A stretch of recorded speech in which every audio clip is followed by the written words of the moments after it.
Nah ini foto kerajaan ini setelah jadi raja ya Bu ya? Iya. Ini Ibu ingat nggak berapa tahun lalu nih? 27 tahun yang lalu. 27 tahun yang lalu ya. Jadi udah kelihatan perbedaannya antara kurus dan gemuk. Kalau ini memang langsing sekali ya. Ya, pemirsa, ini kita masih lanjutkan perbincangan dengan Gusti Kanjeng Ratu Hemas. Ya, tadi kita nih bicara soal foto ya. Ini tadi ini nih yang saya bicarakan ini, mungkin kamera bisa melihat ini 27 tahun yang lalu. Pemirsa lihat masih banyak nggak? Ada banyak perbedaan nggak ya? Saya rasa sih nggak Bu, tapi kecuali soal tadi itu saja. Nah kalau ini foto apa ini Bu? Itu ini... setelah coronation langsung kirap sorenya. Oh, ini setelah penobatan menjadi raja, terus kemudian kirap. Iya. Oke, cantik sekali nih Bu ya, memang kelihatan aura ratunya. Waduh. Ini ada beberapa foto. Nah, kalau ini saya mau melihatkan pemirsa dan mengingatkan Ibu juga nih mengenai masa lalu nih. Ini pasti pengalaman tidak terlupakan ini. Pemirsa bisa menebak ini pas waktu apa ini? Waktu pernikahan. Nah, ini pernikahan ini Bu ya. Ini tahun berapa ini Bu? Berapa tahun 72. Tahun 72 ya, berarti sudah 44 tahun yang lalu. Ya, ini semoga jadi perkawinan emas. Perkawinan emas ya, kita tunggu nih Bu, perkawinan emasnya dirayakan besar-besaran nggak Bu? Doakan ya. Iya baik Bu, pasti didoakan. Dari foto pernikahan kita tarik lagi ke belakang sebelum pernikahan nih. Pengen tahu cerita masa perkenalan dan pacaran Ibu dengan Sri Sultan. Waktu itu naksir-naksirannya gimana Bu? Ya itu kebetulan kakek saya itu tinggal di samping keraton, dan saat itu kita ketemu dan tidak langsung berlanjut, tetapi masih membutuhkan. Jadi udah lihat-lihatan? Ya, pandangan mata aja dulu. Kemudian waktu kakek saya meninggal, beliau melanjutkan untuk apa ya istilahnya berhubungan gitu, untuk menyatakan cinta dan sebagainya lah. Tapi jadi itu ya, Sultan sendiri yang kemudian apa namanya ya mendekati Ibu gitu ya Bu ya? PDKT kalau ya, kata anak-anak sekarang. Kalau mendekati itu sebenarnya dua-duanya mendekati sih. Oh, jadi memang sudah ada sinyal dari kedua belah pihak. Ya, jadi itu membutuhkan waktu setahun lagi karena biasanya kita tiap tahun keluarga itu pasti ke Jogja kalau mau puasa. Kami harus nyekar dulu. Nah, saya kira itu yang terjadi di Jadi situ. awal-awal tuh ketemunya cuma setahun sekali pas ke Jogja aja. Awal-awalnya setahun, terus kemudian agak lancar. 1 tahun bisa 2-3 kali. Terus dan lama-lama tambah sering. Lama-lama tambah sering. Dan akibatnya yaitu kuliahnya beliau yang agak kacau jadinya. Karena sering mengunjungi pacar. Jadi saya kira perkenalan itu biasa, karena saya lihat beliau juga seperti orang biasa.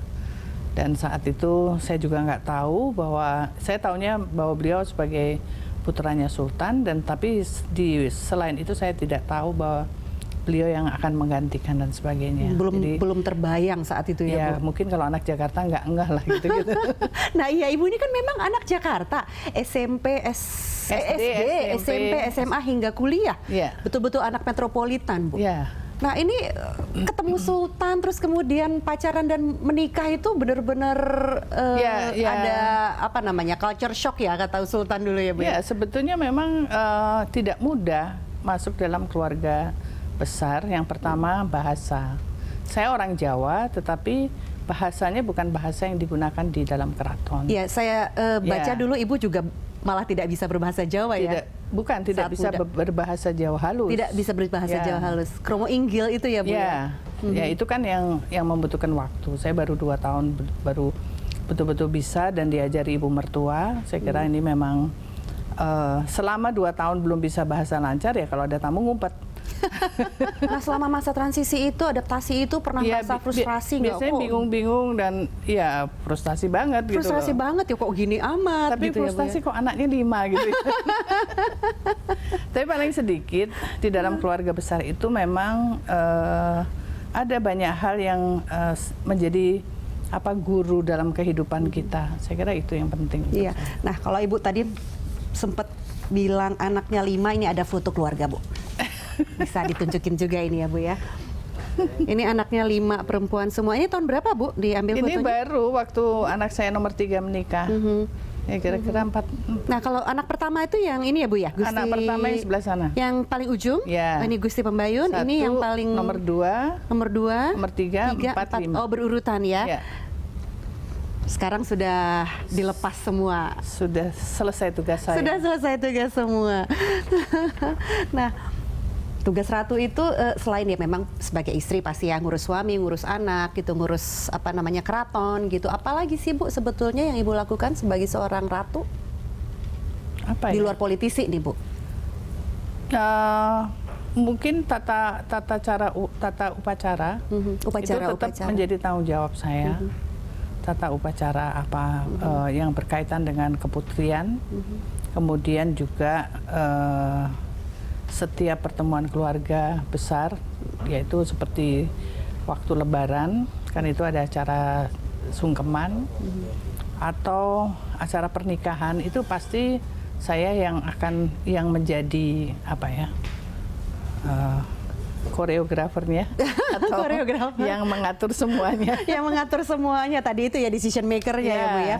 Nah ini juga ada buku tentang biografi Ibu Hemas nih ya yang berjudul Ratu di Hati Rakyat. Nah di buku ini sempat ada cerita juga adik iparnya Bu Hemas cerita Bu Hemas itu bukan pembaru di keraton tapi pendobrak. Kita menjalani kehidupan yang sekarang ini akan berbeda dengan situasi yang ada pada zaman mungkin 50 tahun yang lalu. Tetapi dalam hal ini memang sedikit demi sedikit hal-hal yang sudah tidak praktis itu harus bukan kita buat praktis ya. Yang tidak praktis itu diusahakan kita menyesuaikan dengan kehidupan yang ada sekarang. Misalnya kalau zaman dulu anak sekolah nggak boleh keluar dari keraton. Di keraton ada sekolah. Tapi Jadi khusus anak perempuan. Ya, enggak, semua. Semua anak laki-laki Ya, juga. jadi kalau saya berpikir begini, anak itu harus maju dengan kehidupan yang nanti akan mereka alami sendiri. Jadi begitu anak-anak lulus SMP, SMA langsung saya tarik keluar. Karena saya menginginkan mereka itu mandiri di dalam kehidupan. Nah ini salah satu dobrakan yang dilakukan mungkin oleh itu ya. seorang Ibu Hemas.